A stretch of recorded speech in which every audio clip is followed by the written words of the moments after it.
sur cet ordinateur. C'est bon.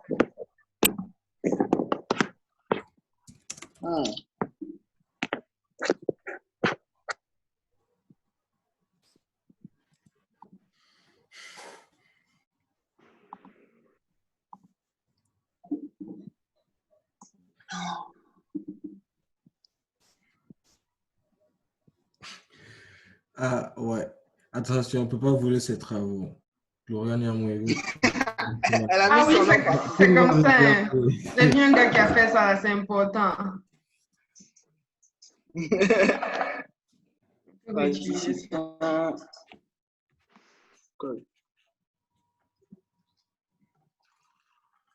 Ceux qui veulent peuvent activer les vidéos. Hein. C'est mieux quand on se voit. Chaque fois, on est calé, on ne se voit jamais, tu vois. C'est bizarre. Ouais. Est-ce que Serge nous entend? Ouais, je vous entends, je vous écoute bien. Ah, il a fait.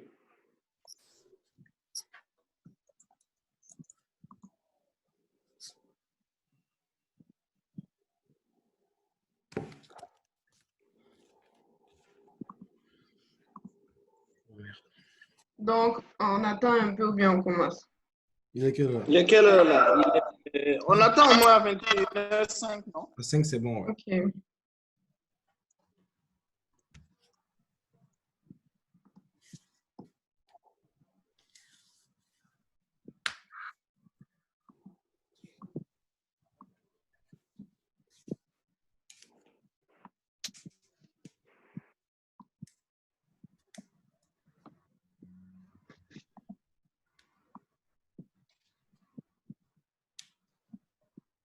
Mais Gloriane, toi-même, on ne voit pas ta vidéo. Vous voulez me voir? Alors là. Mais tu présentes, non? Mais on n'est pas obligé de me voir. Comment ça? Et puis c'est vrai, c'est très rare que Gloriane active sa vidéo. Très, très rare. Il y a des gens ici qui n'ont pas encore vu son visage. Hein. Je vais voir mon visage un jour. Moi, je l'ai vu. J'ai vu son visage sur Insta.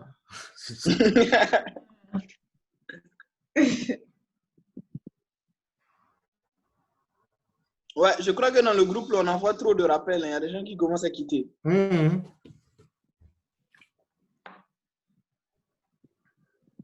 Ah bon? Je connais qui a quitté aujourd'hui. On demande le numéro de la réunion. Ouais, plus 1, combien est parti? Ah ouais. Je connais qui est parti, qui est aux États-Unis. Si vous voulez.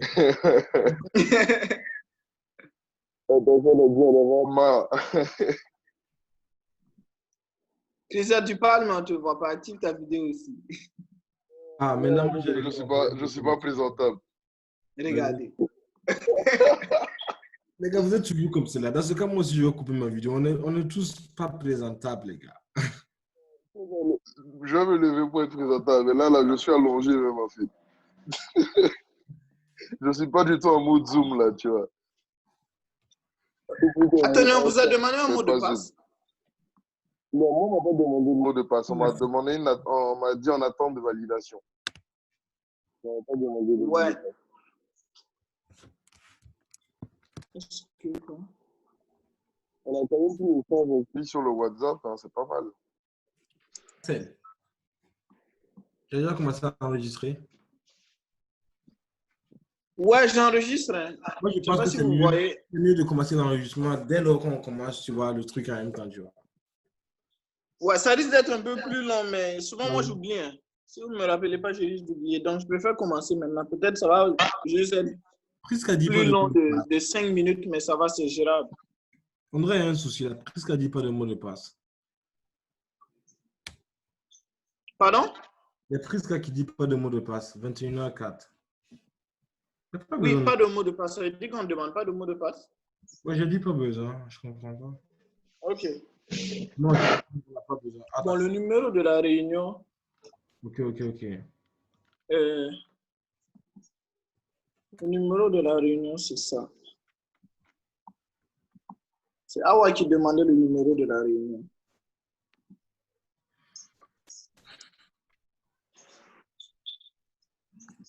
Bon, il est 21h05, non. On fait comment? Bon, c'est Gloriane qui décide. Hein. Si vous voulez, il n'y a pas de souci. Hein. On est déjà 12 là.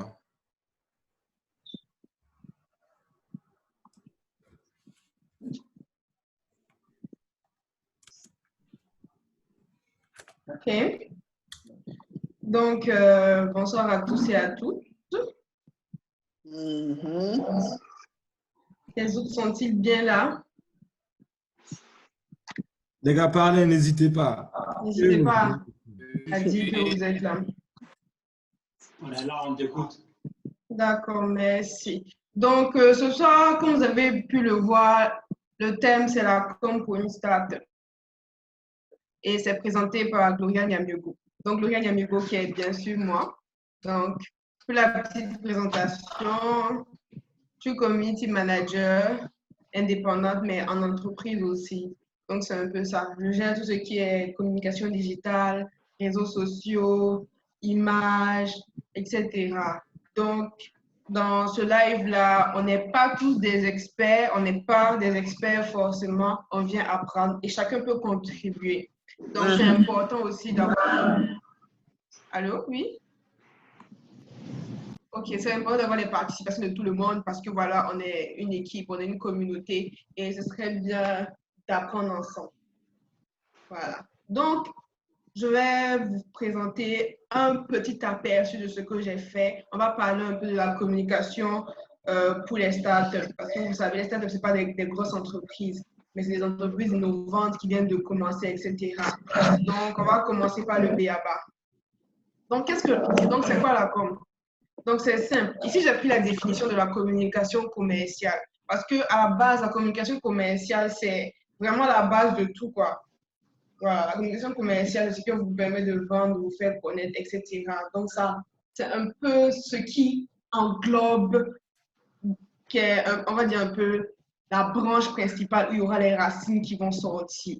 Donc, c'est pour ça que j'ai préféré prendre ça. Mais après, bien sûr, vous allez voir que dans la communication commerciale, on peut utiliser plusieurs aspects de la communication.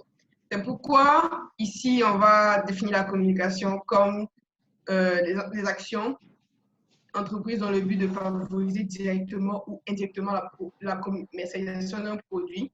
Donc, ça vise les consommateurs, ça peut s'adresser aux prescripteurs, aux influenceurs ou distributeurs. Donc, il y a de plus en plus de moyens de communication de nos jours. Et on a la communication média, la communication hors média et aujourd'hui la communication digitale. Vous allez voir qu'on a la communication hors média, il y a plein de moyens de le faire et dans la suite, vous allez le voir. Donc, pourquoi on communique? Voilà, c'est quoi les objectifs de la communication? Je ne sais pas si quelqu'un peut nous dire c'est quoi les objectifs de la communication ici. Avant que je slide. Personne ne veut les gars, il faut admettre les gens qui essaient de rejoindre la réunion. Ah ouais? Moi, je ne vois pas forcément. Moi non plus, je ne vois pas en fait. Ok, je les admets. Donc, ouais, Steven n'est plus attirer. Je ne suis plus co-animateur. Ouais, je te remets co-animateur, c'est bon. Ok, admettre, c'est bon. Dorian, pour répondre à ta question, je dirais attirer la clientèle, la nouvelle clientèle, fidéliser déjà ses clients aussi présents. Et puis, bon, là, c'est tout ce qui me vient à l'esprit. Ok, il y a quelqu'un d'autre qui peut aider aussi.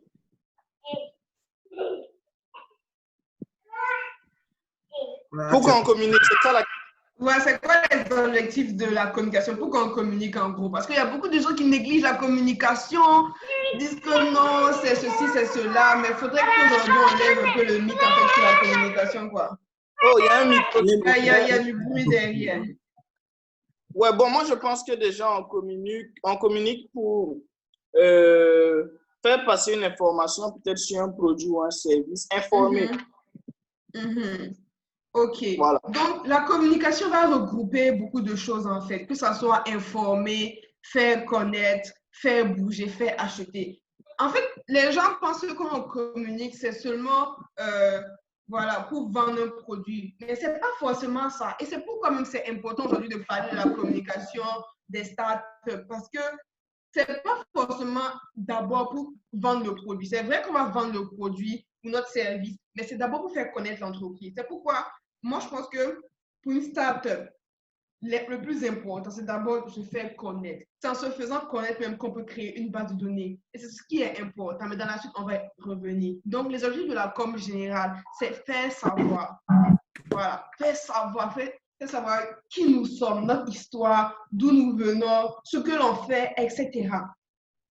Parce que vous n'allez pas être une entreprise, être dans le vide. Bon, on dit peut-être CGBS, j'invente un nom comme ça, mais est-ce que vous connaissez? Voilà, vous ne connaissez pas.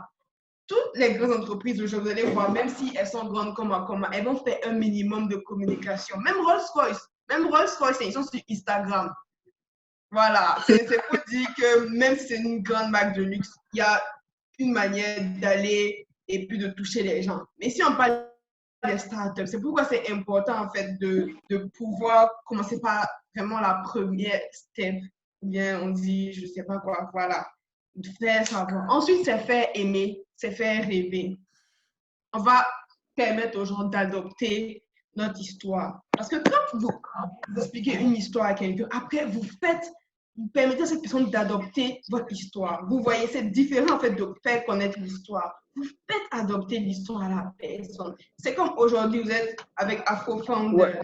On vous a fait connaître via nos canaux. Voilà ce qu'ils font. Voilà ce qu'ils font. Mais est-ce que vous aimez? C'est ça la chose. Donc, vous allez rentrer dans la communauté, intégrer la communauté, voir tout ce qu'on fait. Et puis voilà, peut-être vous allez commencer à aimer, rêver. Puis dire, voilà, on peut encore faire plus. On veut être un jour formateur. Gloriane, on peut passer un mot de...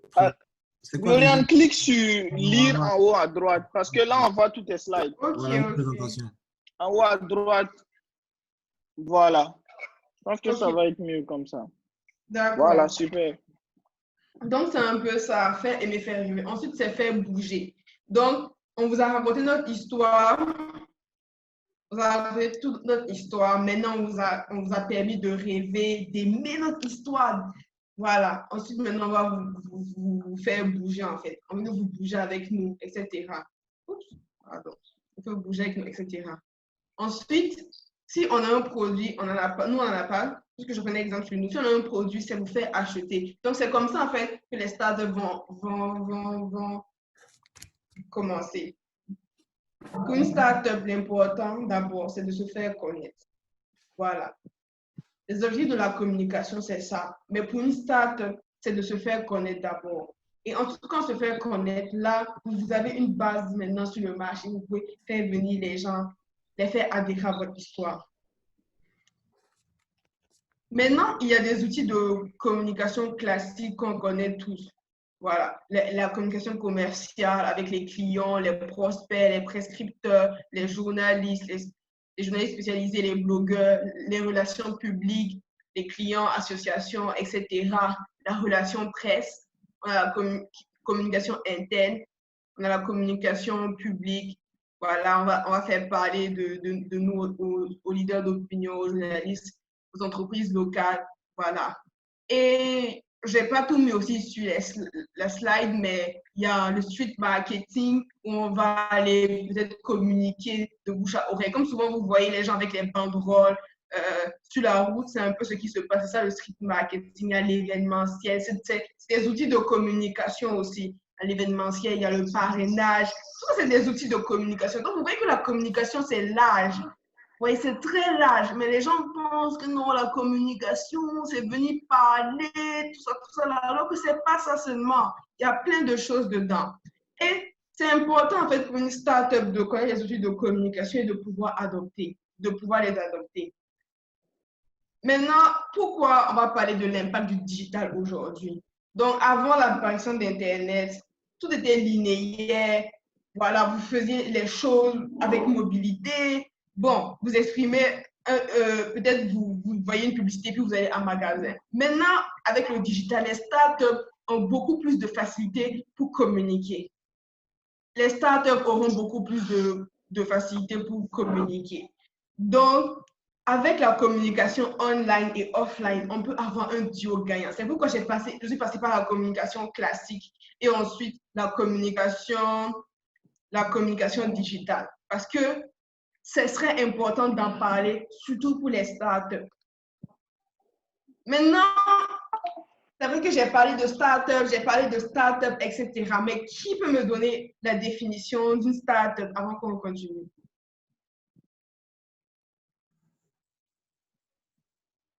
Axel Startup ou bien? Voilà, parce que tous les jours, on entend parler de start-up, mais en fait, voilà, c'est facile de parler de start-up. Avant qu'on continue, pourquoi en fait on parle de start-up et pas d'entreprise? Et pourquoi on parle dans notre thème de communication d'une start-up et pas communication d'entreprise simple? Qui peut répondre à cette question-là? Ou qui pourra me compléter après?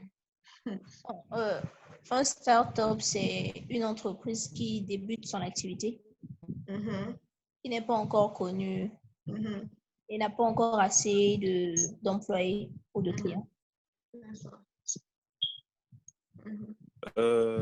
Qui peut aider pour moi, une start-up, en fait, c'est une structure qui n'a pas encore un modèle économique fixe. Voilà, et qui adapte son modèle économique en fonction de la demande ou en fonction de son environnement. C'est pas comme une entreprise qui vient, qui trouve un modèle économique et qui l'adopte. Mais la start-up, en fait, s'adapte. D'accord, c'est un peu ça. Voilà, donc c'est ça. Une start-up, c'est pas une entreprise comme les autres.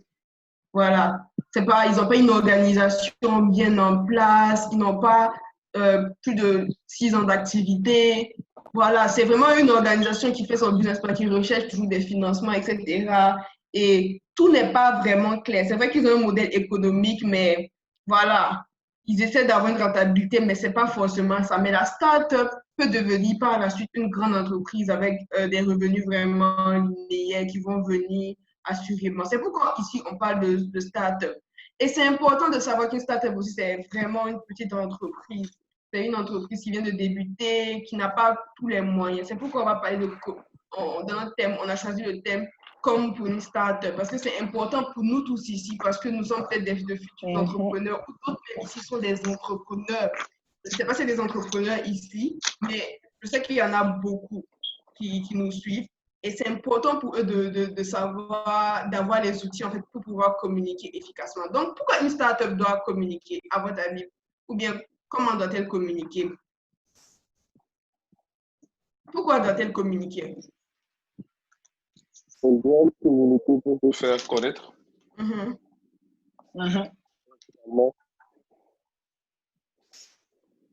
Ceux qui veulent parler peuvent activer leur micro. Donc, on va interagir un peu. Moi, j'ai dit qu'une start-up doit communiquer parce qu'elle est jeune, elle n'est pas très connue, elle a un nouveau produit, elle entre dans un nouveau marché. Donc, pouvez-vous m'aider à compléter la liste? Qui pense autre chose ou qui pense plus?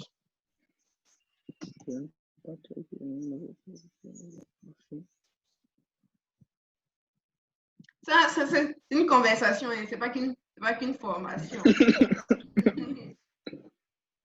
Moi, je pense que la start-up doit communiquer aussi parce que la communication, ça peut être la vitrine, ça peut être la porte d'accès aux autres. Effectivement. Se faire connaître, ça peut aussi être l'élément qui va jouer en faveur de la confiance que pourraient lui accorder des potentiels clients, par exemple. C'est ça. Mais qui, grâce à la communication, maintenant, pourront lui faire confiance. Donc, vous voyez que par rapport à d'autres entreprises qui sont vraiment connues, une start-up n'est pas très connue, elle a un nouveau produit, un nouveau marché. Comment pouvoir gagner la confiance des gens? C'est pas facile, surtout dans notre environnement actuel où il y a plein d'entreprises. Tout le monde veut créer son entreprise, hein? Il y a la concurrence partout. Tout le monde veut créer son entreprise. C'est pourquoi la communication, c'est important. Parce qu'on voit chacun 2 jours. Aujourd'hui, je lance mon entreprise de mèche. Je lance mon entreprise de, je ne sais pas si, de voitures électriques, etc. Mais si tu ne communiques pas, si tu es jeune, est-ce que tu vas pouvoir avancer? Moi, je ne pense pas. Hein. Tu pourras rien faire. C'est vrai que tu vas peut-être avoir des personnes visuelles comme ça et puis avancer, mais ça ne sera pas facile. Maintenant, comment une start-up peut organiser ça comme? Donc, j'ai cité en fait quelques points que vous pouvez utiliser.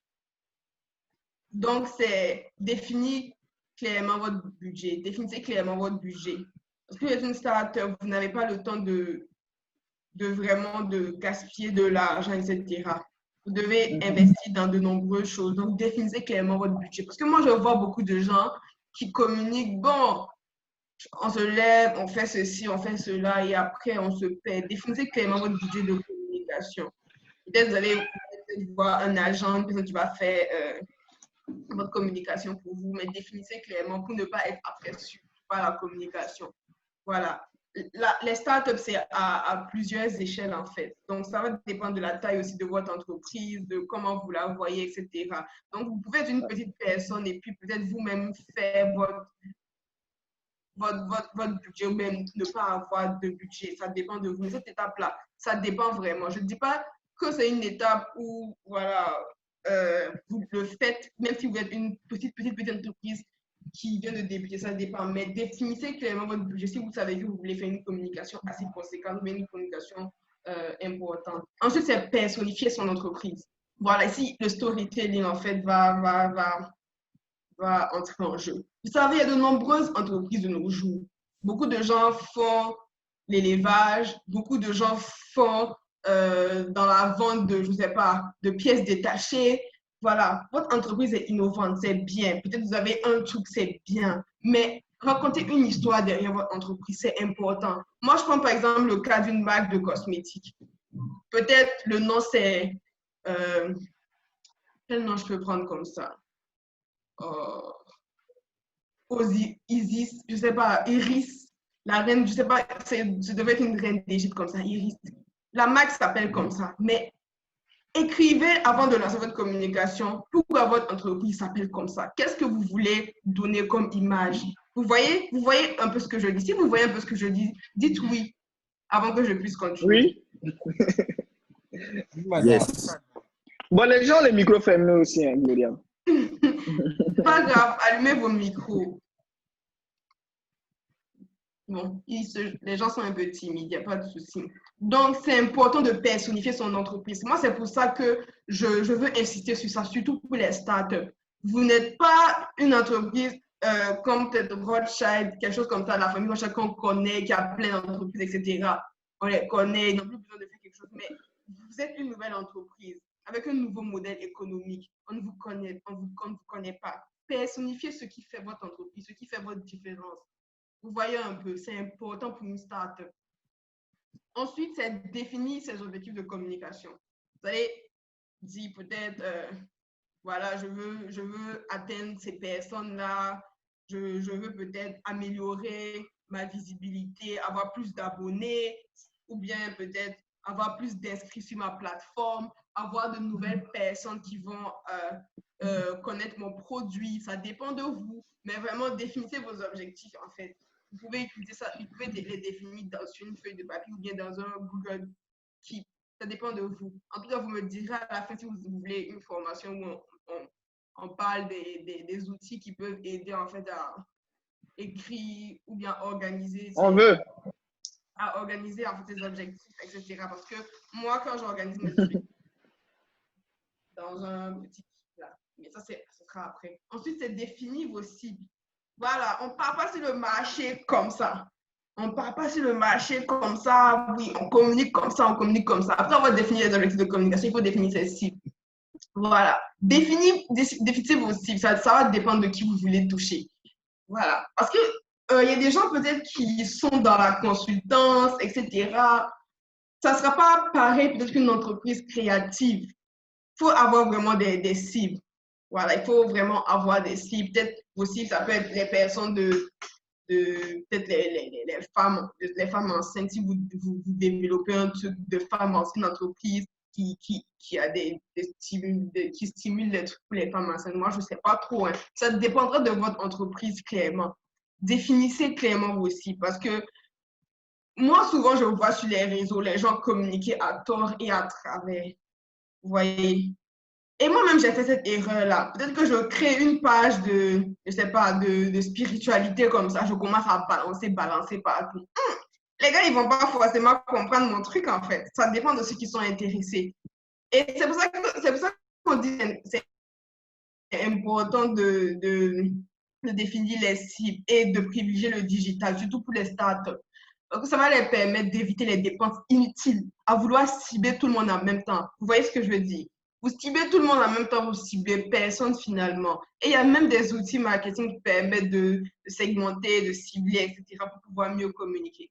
Voilà. Donc, dès que vous avez fini de cibler, vous savez qui vous voulez toucher. Peut-être si vous avez vous êtes une entreprise de cosmétiques, vous avez pu cibler en fait les jeunes filles, les jeunes hommes et tout, dans une tranche d'âge bien déterminée. Maintenant, vous listez les thèmes à développer. Comme thème, on peut avoir quoi? La brillance de la peau, etc. Ça dépend de vous. Et en fonction de ces thèmes-là, vous pouvez développer des formats.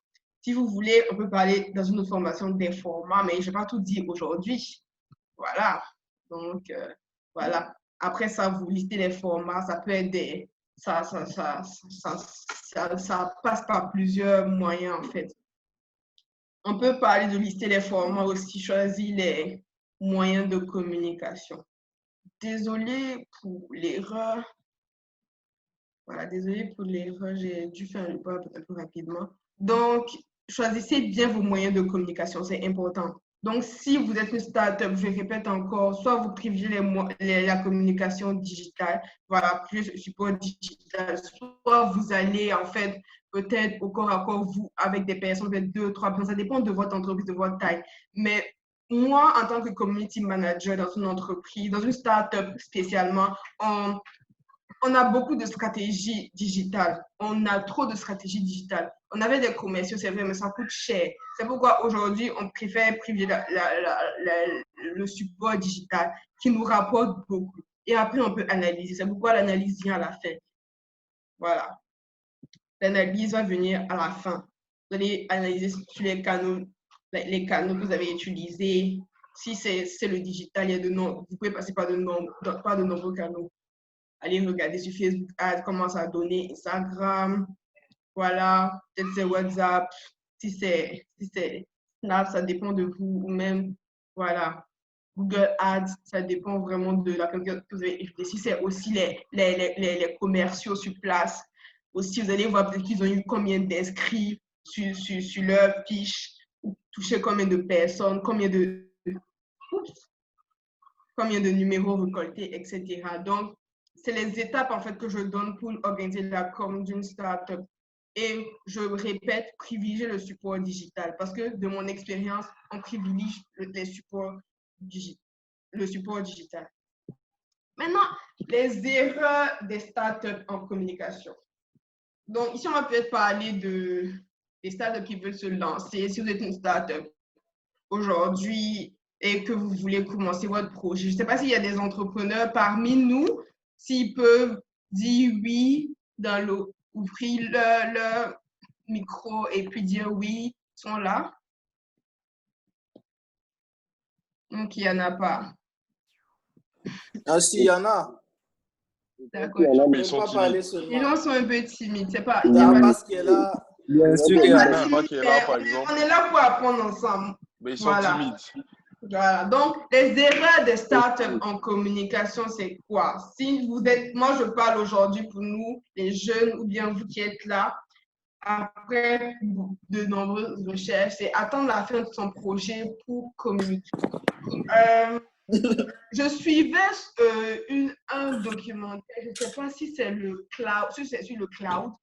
Je pense que ceux qui devaient inventer ça, je ne me rappelle plus, excusez-moi vraiment de ne pas être très clair alors, mais je ne me rappelle plus c'est quelle entreprise, mais ceux qui devaient inventer ça, leur décideur en fait disait qu'ils ne pouvaient pas attendre parce que ça allait prendre 2 ans. Imaginez 2 ans pour faire un cloud, un truc, on enregistre dans l'air et tout. Imaginez, on vous dit ça et puis vous êtes décideur, comment vous allez penser? Donc, les gars, ils n'étaient pas d'accord. Donc, qu'est-ce que les informaticiens, ils ont fait?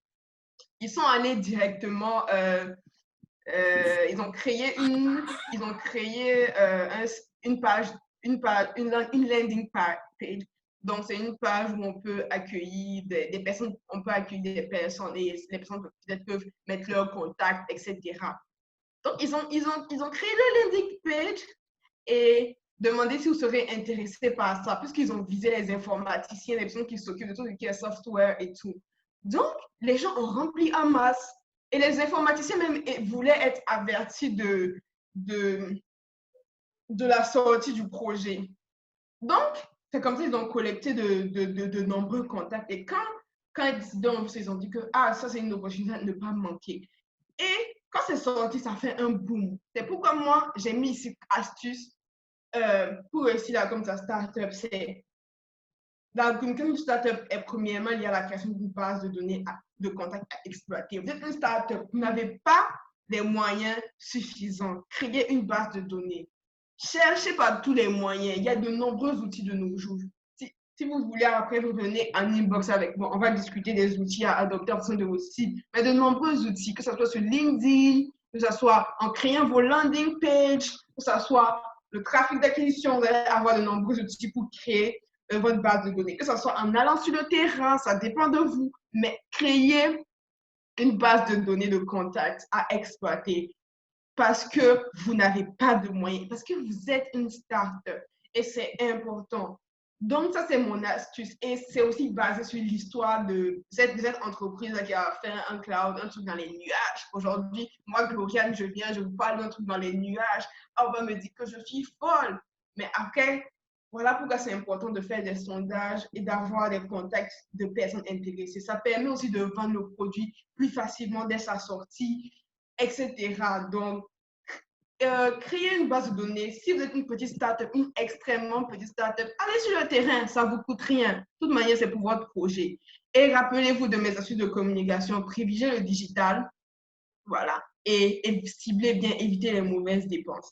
Et puis, éviter les dépenses inutiles. Donc, c'est un peu ça. C'est déjà fini. Donc, merci de votre attention. Vous pouvez me retrouver où vous voulez, sur LinkedIn, Gloriane Yamiogo, Instagram, Gloriane, et voilà. Maintenant, aussi sont sur LinkedIn, Gloriane. Dans le live de Maram. Tu as une question dans le live de Maram. Qu'est-ce que vous entendez par support digital? Bon, quand je parle de support digital, c'est vraiment tout ce qui est digital, en fait, que ça soit affiches, réseaux sociaux. C'est pour ça que j'ai dit privilégier le support digital. C'est pas pour dire support en tant que tel, mais c'est support digital, les réseaux sociaux, voilà, les sites internet, les landing pages, ça dépend de vous, mais tout ce qui est digital, en fait. Quand je dis support digital, c'est digital. Voilà, c'est ça. Pour les startups. Parce que digital, aujourd'hui, a beaucoup aidé, aide beaucoup de personnes. Je ne veux pas aller dans le dropshipping, mais imaginez les dropshippers qui font des sites internet et juste avec Facebook Ads, les gars, ils se font $3000 la journée. Donc, vous imaginez que vous pouvez, si vous voulez recueillir des contacts, ce serait important pour vous de privilégier le support digital. Ou même vous voulez toucher les décideurs d'entreprise, parce que c'est ce que je fais actuellement. Pour toucher les décideurs d'entreprise, on utilise des outils comme LinkedIn, c'est vrai que c'est payant, Hunter, on a leur mail, etc.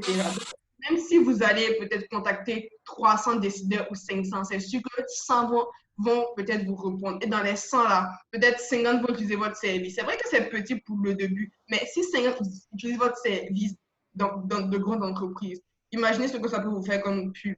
Donc, c'est un peu ça. C'est pour ça que je parle de support digital. Parce que vous ne pouvez pas mobiliser, vous n'avez pas assez les moyens pour mobiliser, sortir, mobiliser des commerciaux qui vont tourner dans tout partout, en fait. C'est un peu ce que je disais. C'est une discussion. Ceux qui veulent apporter aussi des choses, ils apportent. Je n'ai pas la vérité absolue, comme je le dis. C'est vrai que je suis community manager, mais je n'ai pas la vérité absolue. On est une communauté, c'est pour apprendre. Donc, si vous avez des appréhensions, des choses à ajouter, on est ouvert. Ok, Gloriane, il y a une question dans le live. Je lis. Quelle place donnez-vous aujourd'hui à tout ce qui est support papier? Quel est l'avenir du livre papier dans ce monde digital? Bon, qu'est-ce que moi je donne comme place au papier? Le papier, c'est toujours intéressant parce que de toutes les manières, vous allez toujours sortir, vous allez toujours sortir, peut-être voir des affiches, des pancartes. Mais il faut savoir qu'actuellement, on est en train d'aller dans l'ère du zéro papier, du zéro un peu support. Et même quand vous sortez, il y a moins de personnes qui prêtent attention à tout ce qui est peut-être affiché. Ça dépend de comment l'affiche est brandée. Et donc, ça ne peut pas forcément disparaître du jour au lendemain. C'est vrai que peut-être un jour, ça va être... ça va peut-être avancer, ça va évoluer. Peut-être on va avoir des supports, peut-être comme en Corée, où carrément une personne qui nous parle, venez, voilà, peut-être en affiche, ça ne sera pas une affiche papier, mais voilà, ou bien on aura peut-être des livrets électroniques parce que les gens n'ont plus envie de toucher du papier, ou bien on veut protéger la nature. C'est pourquoi même c'est important. Là, on est dans un environnement écologique, on veut protéger la nature, etc. Donc, on va peut-être passer dans une ère où le papier va diminuer, mais le papier ne peut pas diminuer du jour au lendemain parce que dans de nombreux pays du monde, il y a beaucoup de gens qui ne sont pas habitués au digital. C'est vrai que les taux de pénétration commencent à être élevés, etc. Mais il y a beaucoup de gens qui ne sont pas habitués à tout ce qui est digital, etc. Nos parents ou bien d'autres personnes. C'est pourquoi il faut intégrer de nos jours tout ce qui est aspect digital. C'est le futur, hein. Il faut intégrer et puis développer dans ça. Donc, moi, je pense que le digital, tout ce qui est support papier, va pas disparaître du jour au lendemain. Ça va être là dans une certaine mesure. Et ça ne sera pas comme avant, dans le passé. Vous voyez, où vous recevez un journal et puis vous cliquez peut-être sur votre bande de réduction et puis vous partez à magasin, vous avez votre réduction. Non, de nos jours, même sur Internet, tu as ton bande de réduction, tu cliques directement et puis ça te réduit ton truc.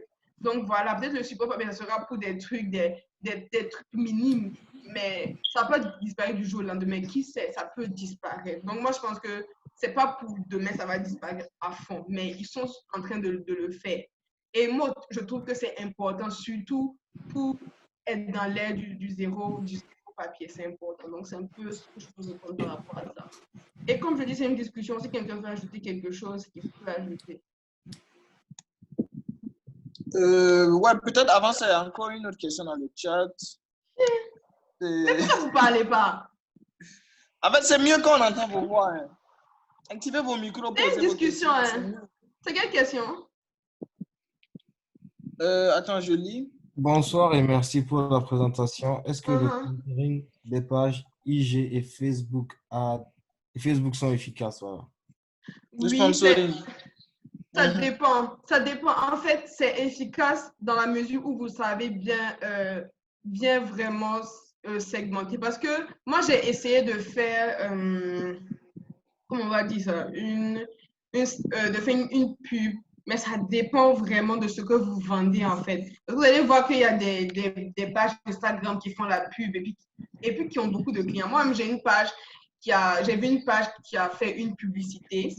Et grâce à cette page, je suis allée dessus. Et puis, c'est là-bas que je suis allée payer un portable. Bon, j'ai été déçue après, mais c'est pas bien grave. Mais c'est avec cette publicité-là, j'ai pu connaître la page. Donc, je pense que ça dépend du produit, ça marche.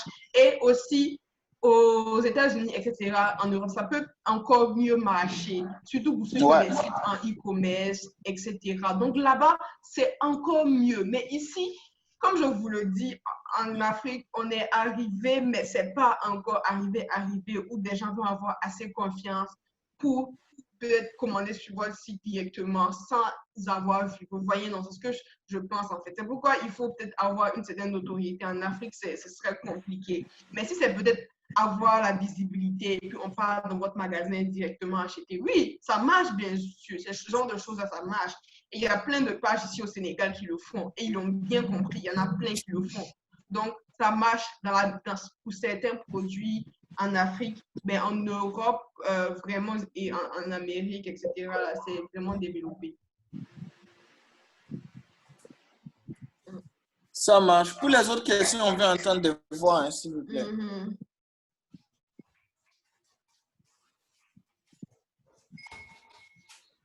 Bonsoir. Bonsoir. Bonsoir. Voilà, je suis venu un peu en retard. Je remercie Gloriane pour la présentation. C'était une très belle présentation. Mais je ne sais pas si c'est moi qui ai manqué la partie, mais on parle de communication pour les startups. Je n'ai pas, par exemple, entendu parler d'influenceurs, par exemple. Alors qu'on est à cette époque-là. Moi, je pense que la communication, en fait, doit changer de face. Je ne sais pas s'il y a certains qui remarquent Megamon au Burkina actuellement. Si vous remarquez ce qu'ils font, ils jouent en fait avec l'influence. Ils jouent aussi avec les jeunes, la tendance. Voilà, je pense que la communication aussi doit se diriger vers ça, vers les jeunes d'abord, parce que c'est eux qui sont beaucoup sur le digital, vu qu'on parle de digital aujourd'hui. Voilà. Et voilà, aussi vers les influenceurs.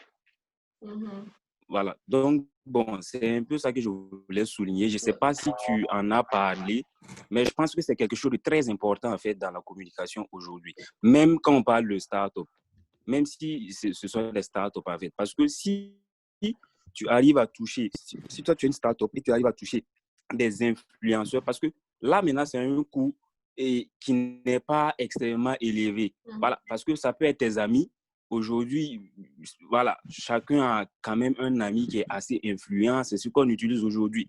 Voilà, poste-moi ça, voilà, fais une recommandation à tes amis. Par ça, on peut connaître ton produit très facilement. Voilà, au lieu aussi de... C'est vrai que tu vas travailler sur tes pages, voilà, essayer de te battre là-bas, mais je pense que passer par ces relations-là, des gens influents, c'est quelque chose aussi de très important. Donc, c'est juste ça que je voulais ajouter. Ok, mais si c'est vrai que j'ai parlé d'influence dans la communication simple, mais c'est vrai que j'ai pas trop développé ça. Mais si, c'est quoi le nom? C'est Abbas. Ok, merci Abbas. Abbas. Je vais développer ça. Super. Faites comme Abbas, activez vos micros et posez les questions, s'il vous plaît. Merci à Abbas pour son intervention. Mais moi, je voudrais nuancer son propos parce qu'il dit que la communication aujourd'hui devrait s'orienter vers les jeunes. Sauf que pour moi, ce n'est pas forcément en priorité vers les jeunes parce que si la communication s'oriente en priorité vers les jeunes et que c'est des jeunes qui, comme dans la plupart de nos pays, sont des jeunes sans emploi avec un faible pouvoir d'achat, je pense que ce soit le meilleur moyen pour une start-up de communiquer. Pour moi, le public cible d'une start-up, ça devrait être les gens qui ont de quoi acheter leurs produits en priorité. C'est bien de toucher les jeunes, mais si c'est des jeunes qui n'ont pas d'argent, au final, tu gagnes en visibilité, mais tu n'auras pas de commande directement, par exemple. C'est ça, tout dépend vraiment de la cible, en fait. C'est vraiment ça. Je crois qu'il y avait une question qui était en commentaire. Je vous l'ai mis. Vas-y, Christian. La question que j'ai vue en commentaire, c'était de Priska. Et c'est, y a-t-il des précautions, des mesures préventives médicales pour les oreilles ou les yeux, par exemple, dans le digital? Technique. Je sais pas concrètement, mais je pense que moi, je porte des verres correcteurs. Donc, faudrait peut-être mettre les verres anti-reflets, etc. Sinon, toi, tu te gâter les yeux comme moi.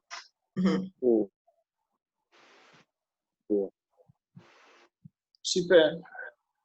Aujourd'hui, tu as tout ce qui est Siri, Google Assistant aussi pour les gens qui auraient des handicaps ou des problèmes de santé liés aux yeux ou aux oreilles, justement, pour leur faciliter l'accès à Internet. Je ne sais pas si la question était en ce sens, mais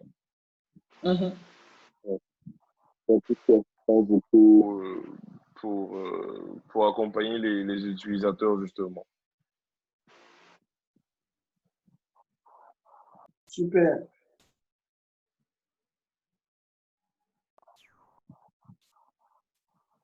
D'accord, il y a d'autres questions? Gloriane a pris l'exemple du dropshipping, par exemple. Et c'est intéressant. Je ne sais pas s'il y a des dropshippers ici, mais la dernière fois, je me documentais dessus, justement. Et ce qui est bizarre, c'est qu'avec le dropshipping, par exemple, tu peux créer ta startup, justement, via Shopify, etc. On connaît le processus. Mais ce qui est intéressant avec le dropshipping, c'est que bizarrement, les gens qui sont plus enclins à consommer et à acheter des produits issus du dropshipping, c'est les boomers, c'est-à-dire les gens nés après la Seconde Guerre mondiale. c'est bizarrement pas les jeunes. Le public cible en général, les gens qui consomment énormément sur les sites de dropshipping, c'est les boomers. Alors qu'aujourd'hui, on pourrait penser justement que la majorité des gens qui sont touchés par la communication des sites de dropshipping via Facebook, Instagram et tout, c'est les jeunes. Alors que bizarrement, c'est des boomers. C'est eux qui vont jusqu'à l'étape de valider le panier. Tu peux toucher beaucoup de jeunes dans l'étape de la pub. Beaucoup de jeunes peuvent regarder ta pub, mais beaucoup de jeunes ne valident pas leur panier. Alors que la majorité de ceux qui valident leur panier, justement, c'est des adultes, des gens qui sont soit à la retraite, soit en fin de carrière professionnelle. Bon, mais ça aussi, ça dépend en fait de ton produit. Hein. Ça... Et puis, ça, moi aussi, je pense que c'est par rapport au fait que ces personnes-là, forcément, ne sont pas trop habitués en fait au digital comme nous les jeunes aujourd'hui, tu vois. Nous, on peut aller, on va checker vite fait, tu vas voir. Mais est-ce que tu vas aller jusqu'au bout? Tu peux peut-être trouver une meilleure offre derrière, tu vas aller chercher. Tu vas comparer les prix. C'est ça. Pendant que eux, ils n'ont pas tout ce temps-là. Eux, ils ne sont pas trop habitués. Eux, ils arrivent, s'ils trouvent un bon truc, ils payent et puis voilà, c'est réglé. Exactement. Exactement. Ouais. N'oubliez pas aussi le pouvoir d'achat. Hein. Nous, les jeunes, en général, on a un faible pouvoir d'achat. C'est bien nous cibler, mais bon, si on n'achète pas... Non, mais quand on cible, en fait, on sait que la cible va acheter, en fait. On va cibler des trucs pour des personnes qui ont fabriqué des trucs pour des personnes qui ont 14 ans et puis cibler des personnes qui ont 30 ans. Donc, c'est... Exactement. Ok, donc apparemment, les gens ont beaucoup parlé dans la conversation, je ne sais plus trop. Bonsoir. Bonsoir. Merci beaucoup pour votre présentation. Ça a été vraiment explicite, même si j'ai raté beaucoup de choses. Mais j'aimerais juste rebondir par rapport à la réponse que vous m'aviez donnée, c'est-à-dire valoriser les supports digitaux. Moi, je pense que c'est vrai, c'est bien de nos jours de valoriser les supports digitaux, mais il ne faut pas oublier aussi qu'il y a des gens qui sont analphabètes, qui ne comprennent pas comment on utilise même les réseaux sociaux, comment on utilise Internet, comment on utilise le numérique. Donc, peut-être qu'il faut vraiment dégager un plan pour ces gens-là qui ne savent pas comment utiliser ces outils-là. Qu'est-ce que vous, peut-être, quel plan vous avez posé pour ces gens-là? Est-ce qu'il y a quelque chose, ou peut-être, je ne sais pas, des publicités où vous expliquez réellement ce que vous faites pour vos produits sans passer par les supports digitaux? Est-ce que ça existe réellement? Ok. Dans tout plan de communication, il faut définir son budget, définir ses outils de communication. Et c'est pourquoi j'ai mis dans cette partie-là, choisissez vos moyens de communication. Et ça passe par plusieurs choses. Quand j'ai mis le support digital, c'est après tout ça. Ça veut dire que tout ça, ça compte. Mais le support digital, c'est un privilège, c'est tout. Sinon, si vous voyez qu'en fonction de votre entreprise, vous devez toucher des personnes qui sont analphabètes ou bien qui sont dans la rue, etc., vous allez choisir votre moyen de communication en fonction de cela. Et c'est pourquoi j'ai mis dans les moyens de communication tout ce qui est prospect, suite marketing, aller sur le terrain, etc. Si vous avez les moyens, bien sûr, vous allez sur le terrain, vous faites des personnes qui parlent Wolof ou Moré, ça dépend de vous. Et vous définissez votre communication en fonction de la cible que vous voulez. Parce que là, c'est un truc de cible, en fait. En fait, toute communication, c'est en fonction de la cible. Voilà. Si votre cible se trouve peut-être dans un marché, vous allez faire vos moyens de communication, votre start-up en fonction de ça. Vous allez privilégier un budget qui ne sera pas très élevé et vous allez peut-être donner des t-shirts à des gens qui vont aller peut-être parler aux personnes au Deword, peut-être décrire leur nom et on va les appeler et puis leur parler en Wolof ou bien en Moré là-bas. Donc, ça dépend vraiment. C'est pourquoi je dis que ce plan de communication-là est valable. Ce plan voilà, pour une communication est valable partout. Parce qu'il y a la partie choisissez vos moyens de communication. Et c'est en fonction de ta cible et puis de ce que tu veux faire que tu vas choisir tes moyens de communication. Donc, c'est un peu ça. Maintenant, le digital, c'est en support. Parce que nous, on a pensé que c'était peut-être important. Mais maintenant, si tu penses que, ou bien tu penses que quand tu as fait ton étude, ce n'est pas très important, tu peux mettre ça de côté et puis choisir des moyens de communication qui vont peut-être être plus adaptés. Tu vois un peu. Oui, je vois. Je ne dis pas que les supports digitaux ne sont pas importants. Au contraire, c'est important. Mais je demandais juste s'il y a un autre plan pour ceux qui ne comprennent pas le digital, qui ne l'utilisent pas. C'est seulement ça. Et ça a été explicite. Merci beaucoup pour tout. Et bravo. Voilà, moi je voudrais un peu revenir à ce qu'elle a dit là. Parce que c'est comme elle l'a dit en fait, c'est très important de cibler et ce que tu veux atteindre. Moi par exemple, j'ai une petite expérience par rapport à ça, où c'est un événement qu'on voulait organiser. Maintenant, c'était un événement qui concernait plus les jeunes. Mais en réalité, moi je ne comprenais pas tout ça. Donc, vu qu'on n'avait pas, on cherchait de l'aide, voilà, on n'avait pas vraiment de fonds et tout ça. Moi j'avais un ami, un grand, qui pouvait m'aider à attirer des flyers et tout. Donc, moi, j'ai fait un programme par rapport à ça. Donc, je lui ai dit de me tirer tel nombre de flyers. Et je l'appelais tous les jours, puis qu'il fasse ça pour moi. Jusqu'à ce que l'événement passe, il n'a pas pu le faire. Et nous, on a rempli la salle de 1000 places. Après, il m'a juste fait comprendre que non, je n'ai pas fait parce que je suis méchant, parce que ce n'est pas nécessaire, en fait. Pour moi, quand tu veux organiser un événement, parce que c'est toujours ce qu'on a vu, voilà, les gens se promènent, ils s'arrêtent au niveau des feux pour partager un certain nombre de trucs qu'on ne lit pas, parce que moi, je ne lis jamais ça. Voilà, je suppose que c'est pareil pour les autres. Et maintenant, voilà quoi. Alors qu'en réalité, ça dépend de ta cible. Moi, j'oubliais que non, ma cible, c'était les jeunes, c'était les gens qui étaient autour de moi et qu'on devait seulement rester sur les réseaux sociaux pour travailler. Voilà, et c'est ce qu'on a fait justement, parce que à la base, nous, on ne connaissait pas vraiment notre style, puisque en matière de communication, ce n'est pas trop ça et tout, et tout, et tout. Mais vu qu'il y a une contrainte, puisque moi, je le voyais comme le méchant, en fait. Il a refusé de m'aider, c'est ce que moi, je voyais. Mais, en fait, c'était pour me montrer qu'en réalité, il faut bien cibler, en fait, ce que tu veux atteindre.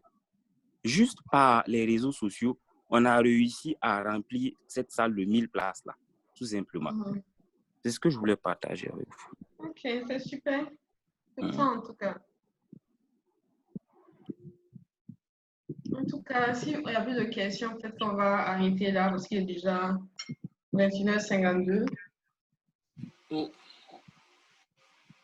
Bonsoir. Bonsoir. Oui, excusez-moi, en fait, moi, j'ai une question par rapport au marketing digital. Lorsque l'on veut faire une campagne de communication à travers, par exemple, un influenceur, par quel moyen on peut juger, en fait, de la pertinence de ce dernier-là? Ok.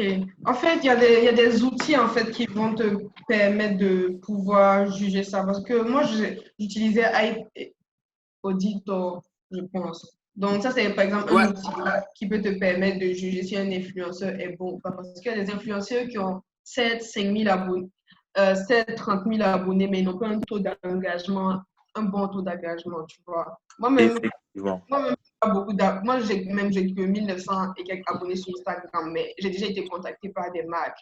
Donc, ça dépend vraiment de ton taux d'engagement et puis de ta communauté, quoi, si tu as un thème, etc. Donc, tu peux utiliser Hype Auditor, etc. Voilà.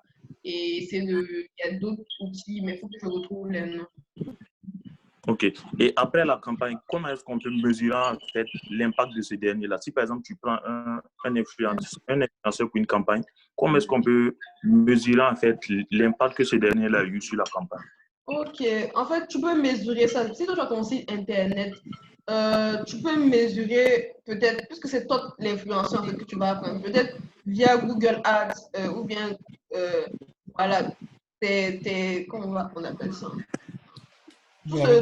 Voilà, tes outils pour mesurer le ROI qui sont connectés à ta plateforme, à ton site internet. Tu peux analyser peut-être combien de personnes en 24 heures après la promotion sont venues sur ton site, etc. Combien de paniers abandonnés, combien de personnes ont utilisé le code promo, par exemple, de l'influenceur, parce que je vais donner un code promo.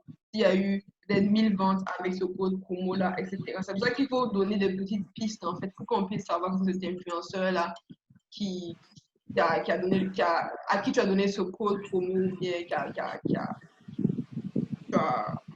tu as donné cette remise dans même Google Analytics en fonction des tendances. Peut-être tu as fait ta promotion peut-être hier.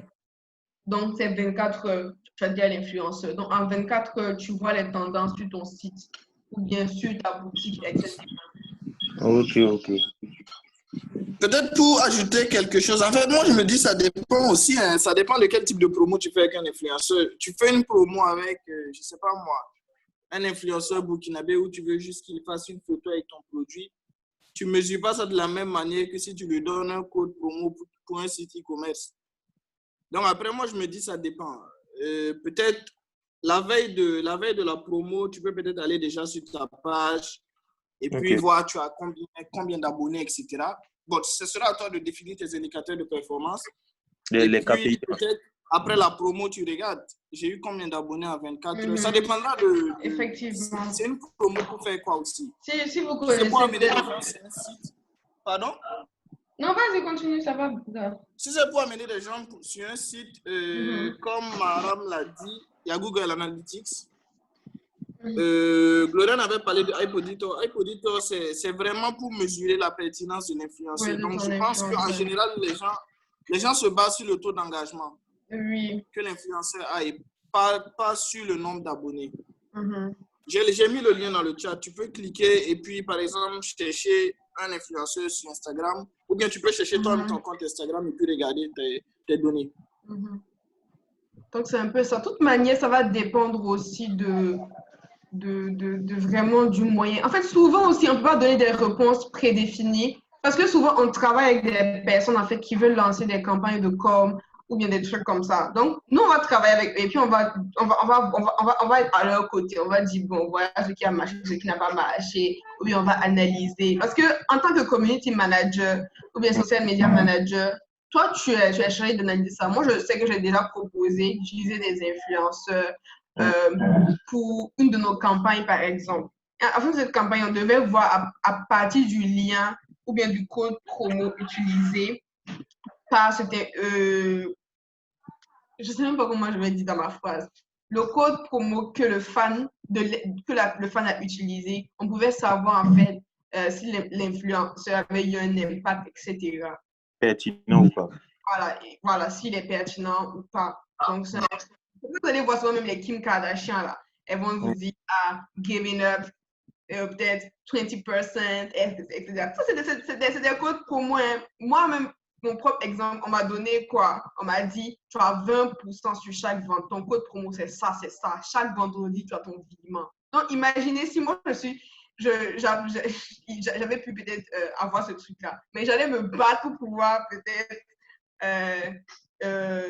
comment on va dire, pour que ça marche en fait, parce que voilà, tu vas pas gâter ton nom aussi. Mais vous allez voir qu'il y a des personnes qui ont 100 000 abonnés, 50 000 abonnés, mais c'est zéro. Moi, j'ai vu il y a des robots aussi qui sont là pour... Moi, j'ai vu une page de 300 000 abonnés. Le gars, il fait même pas 1000 j'aime. Je sais que les j'aime, c'est pas OK, mais il fait même pas 1000 j'aime. 300 000 abonnés, souvent, c'est 2000 j'aime. Ouais. Quelque chose comme ça. Mais le gars, il fait 200 j'aime. 300 000 abonnés, c'est pas sérieux, quoi. Et puis, c'est un contexte. Donc, moi, franchement, ça m'a fait bizarre un peu. Donc, c'est un peu ça. Donc, vraiment, essayer de... On fera une formation sur les outils pour analyser les influenceurs après, si vous voulez, mais c'est important. Voilà. Même au Burkina, il y a des influenceurs, etc. Là, vous n'avez pas besoin d'utiliser des outils. Parce qu'au Burkina, ce n'est pas encore très développé. De bouche à oreille, on sait qu'il y a des influenceurs. Voilà. Déjà, là, genre les Toxa, je ne sais pas, Inilo. C'est ça. Mais justement, dans ce genre de conditions-là, je me dis que c'est un peu plus difficile à tracer, en fait. Parce que là-bas, si par exemple, on demande à un influenceur de prendre une photo avec un produit, derrière, pour qu'on puisse savoir que cet influenceur a vraiment eu de l'impact, c'est compliqué. Oui, mais en fait, exactement. En fait, ce que moi je vous fais comprendre, pourquoi on utilise l'influenceur ou l'influenceur chez nous, c'est pas de la même manière qu'on les utilise là-bas. Chez nous, en fait, c'est un peu comme une référence. C'est différent de comment on utilise l'influenceur là-bas. Par exemple, moi, j'aime peut-être, vous voyez, les Burkinabés, peut-être que vous êtes pas parmi les privilégiés, mais il y a beaucoup de Burkinabés quand ils voient Flobi là. le cœur même. Parce que le gars, il a souffert, tout ça. Genre, quand on le voit sur la moto, Megaman, ou bien Emile, les gars vont dire, ah, moi, je veux la moto, le truc. Moi, par exemple, c'était inconscient. Je ne vais pas fatiguer, j'aime bien Kim Kardashian. Je suis allée payer un portable. Je voulais la même couleur que le téléphone de la boue. Mais c'était inconscient, en fait. C'est après, quand j'ai pris, j'ai dit non. Mais c'est vraiment inconscient, vous voyez. Donc, ce n'est pas le même truc. Les gens veulent se référer à quelqu'un. Parce que comme Abbas l'a dit, l'influenceur, en fait, c'est juste pour avoir une référence, en fait. Pour se dire que, ah, c'est lui l'utilise, peut-être que c'est bien. Parce que peut-être qu'il y a beaucoup de personnes qui vendent du poulet. Mais peut-être parce que cet influenceur a mangé ce poulet-là, peut-être que c'est meilleur que l'autre poulet qui n'a pas de nom là. Vous voyez, non? Par exemple, KFC. Les gens pensent que KFC, c'est waouh. Il y a ça, il y a SFC, il y a KFC ici au Sénégal. Mais c'est parce qu'en fait, KFC, pour les influenceurs, les influenceurs, ils ont mangé, les gars pensent que c'est la base et tout. Ou bien Coca-Cola. Coca-Cola, ils vous mettent seulement vos footballeurs préférés et vous payez. C'est dans votre inconscient, vous ne savez pas. Ils n'ont pas besoin de vous mettre un code promo. Ils vous mettent vos footballeurs, je ne sais pas quoi, et vous payez le produit. Tu vois ce que je veux dire, en fait? Parce que la personne peut se référer, en fait, à ce footballeur-là et puis dire, ah, bon, peut-être que ce qu'il a pris, c'est bon aussi. Et je vais prendre. Donc, c'est ça un influenceur. Il y a l'influenceur qui fait vendre le produit avec des codes promo. Il y a l'influenceur pour qui on veut être peut-être référent. Imaginez comme aux États-Unis où les gens sont fans des Chris Brown, des Cardi B. Tu mets Cardi B à côté d'une marque de. Là, en fait, c'est l'image de la personne qui vend. Voilà, c'est l'image qu'ils vendent. Les gens veulent dire, comme lui, là, il a porté ça. Moi aussi, je veux porter ça. Tu vois? Il y avait une tendance avant où il y avait les Vans, les Vans, je sais pas encore, les Arab Money, un peu les trucs où on met les Shambhala. Parce que les gars, ils ont vu les Lil Wayne à la télé et ils ont juste mis ça. Ils ont dit, ah, comme Lil Wayne a mis ça, moi j'ai envie de le mettre. Tu vois ce que je veux dire un peu? Mais c'est pas parce que Lil Wayne a vendu la paire, non. Parce qu'on a fait la publicité avec cet influenceur qui est Lil Wayne, YMCMB. Pourtant, OMC. Les gars, voyez, ou bien Drake. Vous voyez, non? Les gars disent non, lui, il est bon. Moi, si je veux l'habit qu'il apporte. Et c'est comme ça une influenceur, ça fonctionne. Vous voyez, c'est un peu ça. Peut-être pour revenir sur ce que Ghislain disait. Ghislain, est-ce que tu as peut-être un exemple d'une promo que toi, tu veux faire avec un influenceur? Non, en fait, je ne sais pas si tu parles de drop. Ouais. Non, je ne parle pas de dropshipping plutôt. Moi, en fait, ce que je disais, c'est parce que moi, je dois travailler avec une boîte ici. Et maintenant, la boîte voudrait relancer son activité. Donc, du coup, la boîte, ce qu'elle veut, elle veut, en fait, si tu veux, ils avaient une certaine clientèle avant qui était entre 25 et 40 ans. Et maintenant, il se trouve que la dite clientèle-là a changé. C'est devenu maintenant des jeunes de 16 à 25 ans comme ça. Maintenant, ils veulent revenir à leur clientèle d'avant. Tu vois, lorsqu'on veut parler de jeunes de 16 à 25 ans, par exemple, c'est plus des lycéens, en fait. Et ça ne cadre pas forcément avec le style d'ambiance que la classe moyenne active veut, en fait. Tu vois, donc, pour faire ça, on cherche, en fait, des influenceurs qui pourront cadrer avec l'objectif, tu vois. Donc, du coup, nous maintenant, derrière, on avait choisi des personnes, mais comment faire pour la stabilité de ces gars-là? Parce que là, il ne s'agit pas de forcément vendre un article, il s'agit d'augmenter l'affluence. C'est ça. Donc, listez les influenceurs qui collent à votre stratégie, tu vois, listez ça, et puis vous faites peut-être un point, vous analysez un peu. Ou bien, si ce n'est pas des influenceurs qui sont trop présents sur les réseaux, vous sortez puis vous analysez un peu peut-être, comment on appelle ça, leur visibilité auprès des autres. Vous organisez une petite campagne, un truc, 2 ou 3 personnes sortent et puis voilà. Vous faites un petit sondage, vous préférez qui, ou bien lui là, il vous fait penser à qui, comme, vous voyez, non? Ok. C'est un peu ça. D'accord, bah, merci beaucoup pour votre patience. De rien. C'était très instructif. Enfin, Gloria l'active. Merci à toi, Ghislain. Merci. Je la vois depuis qu'on a commencé les réunions, Gloria. Enfin. Parce qu'on est à la fin, il faut que je me montre et tout. Ouais, merci, Gloria Niamero. De rien. Donc, merci à vous. Je pense qu'on a fini. Il n'y a plus de questions. Hein. Non. Ok, apparemment le thème vous a plu. Merci de votre attention.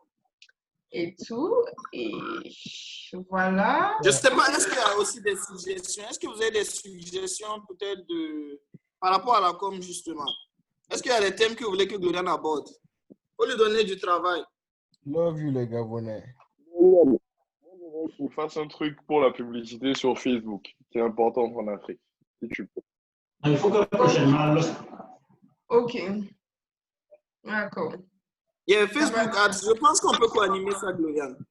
Il n'y a pas de souci. De toute manière, j'ai fait une fois une campagne ratée là. Je ne peux pas dire que j'ai réussi aussi. C'est vraiment parce que j'ai réussi tout, mais il y a des choses que j'ai ratées aussi. Ok, moi, j'en fais beaucoup. En plus, on en non, ça marche. Certaines ne marchent pas sinon. Ok, on va en parler, Axel. Et puis, s'il vous plaît, n'oubliez pas d'inviter vos amis à rejoindre la communauté et pour que ça devienne un grand truc. Et on apprend. Si quelqu'un est intéressé aussi pour partager sa connaissance avec les autres, ou bien s'il a un projet de business, il veut nous partager sa connaissance. Exactement. On le connaisse aussi, c'est pas mal. Donc, c'est un peu ça. Ok. C'est ça, on cherche des formateurs. Hein. Ghislain, si tu veux partager ton expérience, tu nous contactes, on gère ça rapidement. Ok. Ben, moi, je connais Christian, je vais le contacter un peu pour qu'il me fasse un petit aperçu en fait de la communauté. Mais sinon, super. Effectivement, ça m'intéresserait bien. Qui a mis les Gabonais là? Je sais que c'est... On est Burkina. Bon, il y a plusieurs nationalités ici. Hein. Non, on n'est pas Gabonais. Il y a plusieurs nationalités. Il y a le Sénégal, il y a le Burkina. Moi, je suis burkinabé. Voilà. Donc, merci. On y va. Il est tard. Il y a des gens qui doivent bosser demain. Merci. Il y a des gens qui ont faim. Bye bye. Moi, j'y vais. On joue en live. Bye bye. Ah, t'as vu, tu n'as même pas invité les gens. WhatsApp. Invitez les gens, abonnez-vous. Gloriane, regarde sur le groupe WhatsApp.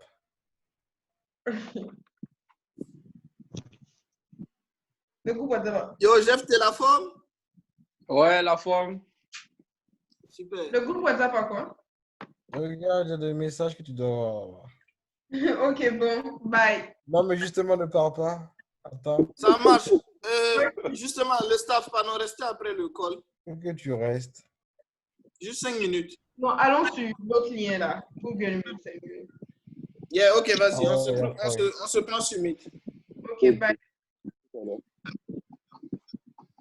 So, goodbye.